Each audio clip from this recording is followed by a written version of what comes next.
This is the About the Author video. This is the video where you get to learn a little bit about yours truly. My name is Greg Dickinson, and I've been doing computer networking for really longer than I'd like to admit, about 16 years.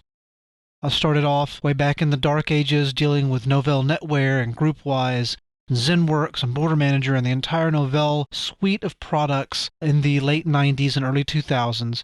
And I've morphed over into doing Microsoft networking, of course, like most network engineers, as well as Cisco voice and data networking, dealing with VPNs and wireless networks, and all of the attendant technologies that entails.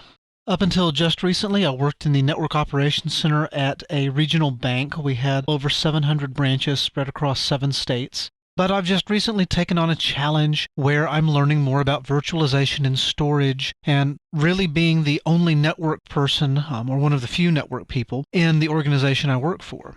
And that's really the story of how I've learned most everything I know about technology. I've enjoyed a challenge, I've sought out a challenge, I've done networking for a little while, and then an opportunity came up for me to record training videos, much as the one that you've just gone through. And the adage that you never really learn a subject until you have to teach it, I found is never more true than it is with technology. Because as a network engineer, it's one thing for me to know how things work, how routers and switches and static routes and routing protocols work.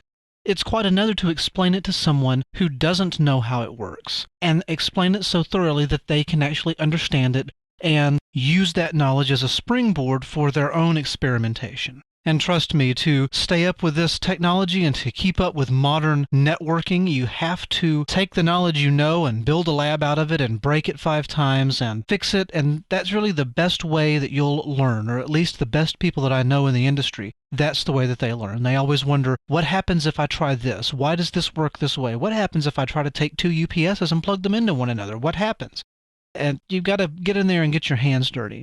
In my opinion, you've got to have that love for technology and that love for experimentation and that love for learning in order to really go anywhere in this industry.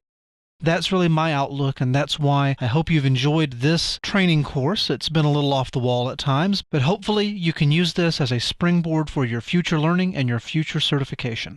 Thank you very much for your time.